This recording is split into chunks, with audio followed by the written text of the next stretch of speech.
O Senhor esteja convosco. Ele está no meio de nós. Proclamação do Evangelho de Jesus Cristo segundo Mateus. Glória a vós, Senhor. Naquele tempo disse Jesus a seus discípulos: Se teu irmão pecar contra ti, vai corrigi-lo, mas em particular a sós contigo. Se ele te ouvir, tu ganhaste o teu irmão. Se ele não te ouvir, toma contigo mais uma ou duas pessoas, para que toda a questão seja decidida sobre a palavra de 2 ou 3 testemunhas. Se ele não vos der ouvido, dize-o à igreja. Se nem mesmo a igreja ele ouvir, seja tratado como se fosse um pagão ou um pecador público. Em verdade vos digo, tudo que ligardes na terra será ligado no céu, e tudo que desligardes na terra será desligado no céu. De novo eu vos digo, se 2 de vós estiverem de acordo na terra, sobre qualquer coisa que quiserem pedir, isto vos será concedido por meu Pai que está nos céus. Pois onde 2 ou 3 estiverem reunidos em meu nome, eu estou ali, no meio deles. Palavra da salvação. Glória a vós, Senhor.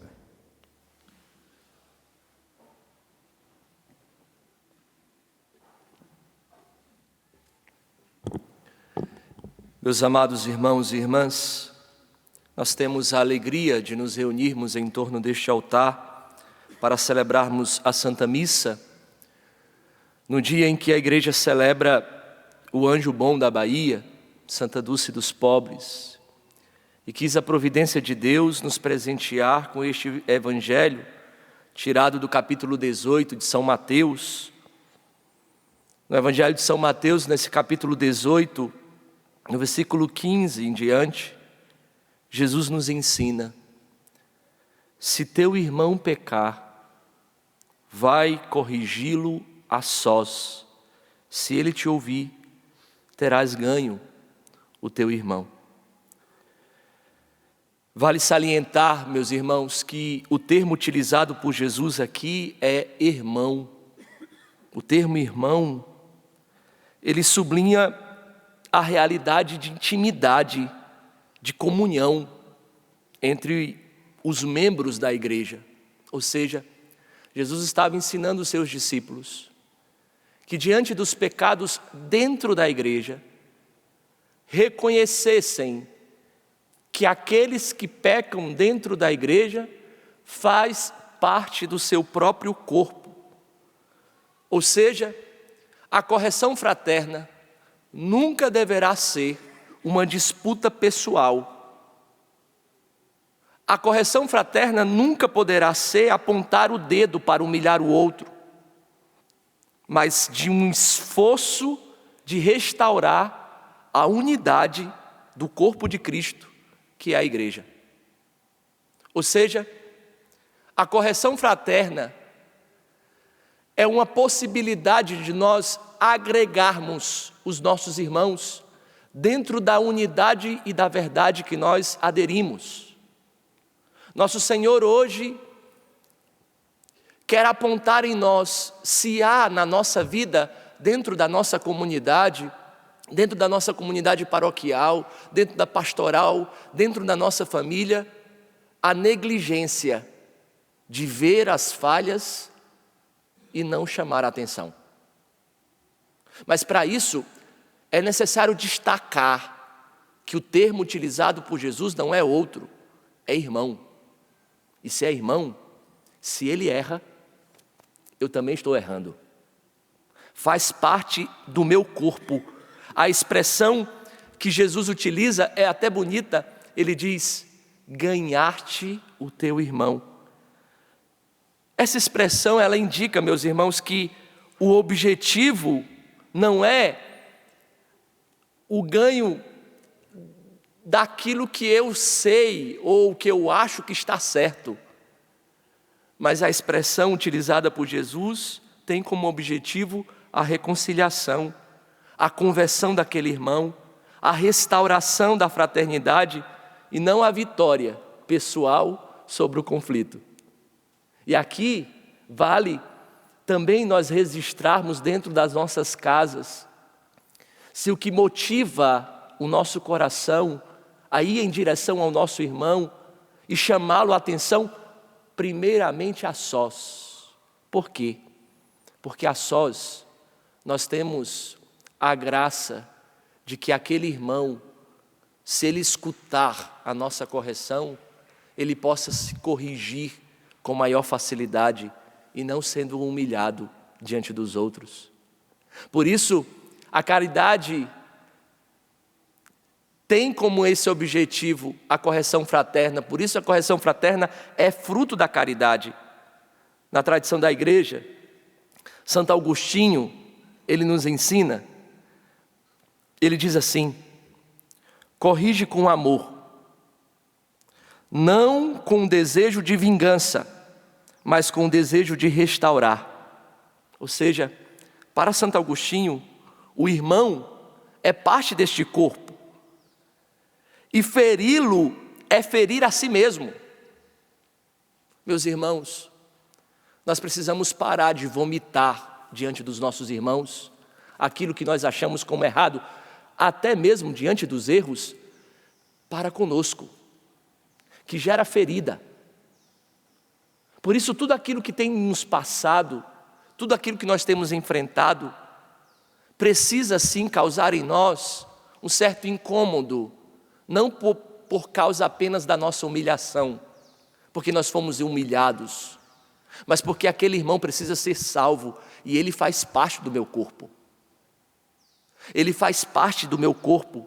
Por isso, meus irmãos, nós não podemos vomitar na frente dos nossos irmãos.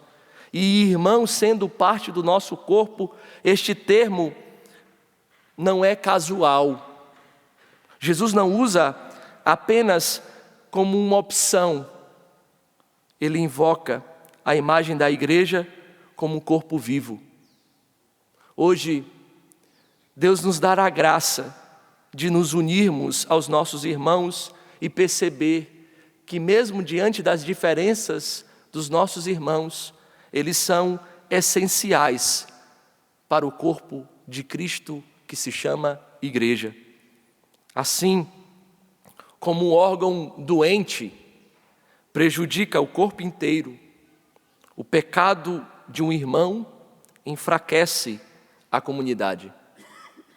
O pecado dos nossos irmãos podem escandalizar aqueles que estão chegando. A correção fraterna, portanto, é um ato de cuidado mútuo, como quem trata uma ferida e o próprio corpo. Quando nós vemos os nossos irmãos errarem, não aponte o dedo, não julgue, não seja senhor da ocasião, porque o grande empecilho da correção fraterna é o julgamento temerário. E o julgamento temerário quase sempre vem acompanhado da irritabilidade, da impaciência e da maledicência. Ou seja, você tem sintomas de um coração orgulhoso, que quer as coisas do seu jeito e se torna juiz da ocasião, roubando o papel de nosso Senhor, sendo Deus. Por isso, nós precisamos pedir a graça da humildade, da pequenez.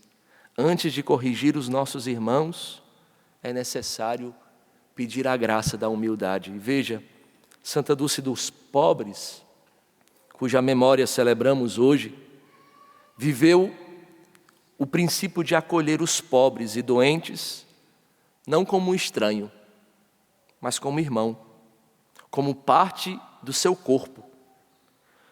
Por isso, a caridade fraterna, que brota do coração de Deus e da experiência que nós fazemos com Ele, a abordagem nunca era para o julgamento, nunca é para apontar o dedo e condenar o irmão, mas para o cuidado, buscando ganhar cada pessoa para a dignidade de Cristo Jesus. aqueles que não perdem a memória do lugar onde foi retirado, de como Deus nos tratou, de como Deus nos olhou nos olhos quando nós não merecíamos. Aquele que não perde a memória não é capaz de condenar os irmãos. Nesta Eucaristia, peçamos a Deus a graça de evitar essa disputa particular. A questão da correção fraterna não é uma questão de orgulho ou de superioridade. Nós não olhamos por cima. E aqui nós precisamos recordar daquela cena da mulher pega em adultério no Evangelho, lembram? E a cena que Jesus faz é significativa, o gesto é significativo. A correção fraterna acontece quando Jesus se rebaixa e olha nos olhos. Nunca busca um irmão para corrigir olhando de cima, apontando de cima, com um teor de superioridade, que você está certo e o seu irmão errado. O que Jesus faz? Ele se rebaixa e começa a escrever no chão para olhar nos olhos daquela mulher. Meus irmãos, peçamos a graça da humildade e peçamos a graça de sermos sensíveis aos momentos que a providência divina nos prepara, porque nosso Senhor quer que a correção fraterna aconteça entre os membros do seu corpo, e Ele faz de tudo para que a ocasião aconteça no melhor momento. Sejamos sensíveis. Eu quero encerrar dizendo que nem sempre é do jeito que nós queremos e como nós queremos. Estava lendo um livro sobre o coração sacerdotal de um padre, de um bispo emérito do Brasil, e ele contava uma história interessante, ele falando sobre a relação dos padres com os bispos, né? E às vezes essa relação causa um medo muito grande, né? Porque o bispo é a nossa autoridade e muitas vezes o padre não fez uma boa experiência na sua casa e tem como seu pai um patrão. E assim, às vezes, nós olhamos para as nossas autoridades com um certo medo. E ele dizia que a autoridade do bispo requer muita responsabilidade. E nós precisamos ser sensíveis aos dias que são maus também para as nossas autoridades. E ele disse que ele ia pedir alguma coisa para o seu bispo e foi até a cúria. E quando ele ia subindo uma escada que chega à sala onde o bispo atendia, estava descendo um outro padre. Ele dizia que o padre estava como descendo de quatro pernas, com a cara abatida. Me parece que aquela conversa não foi tão boa, não foi um momento bom. E o padre disse que chegou na sala do bispo, bateu a porta, e o bispo estava lendo um jornal com a cara amarrada e disse: "O que é que você quer aqui?" Ele disse: "Nada, eu vim só pedir a bênção do Senhor." E ele já foi embora porque sabia que ali não era o dia, não era a ocasião. Não roubemos da providência a ocasião certa. Sejamos sensíveis aos acontecimentos que nos acontecem, porque nem sempre é a ocasião certa de corrigir o nosso irmão. Tenhamos a sabedoria de ver que o nosso irmão também tem dia ruim. E nesse dia ruim, nós precisamos ser abrigo e não mais tempestade na vida dele. Peçamos que nessa Eucaristia, Deus nos dê a sensibilidade de olhar os nossos irmãos de uma forma única e não condenando, e não colocando junto como tudo que está errado. Que a Virgem Maria nos ajude, que Santa Dulce dos Pobres nos dê a sensibilidade de termos um coração cheio de compaixão. Louvado seja o nosso Senhor Jesus Cristo. Para sempre seja louvado.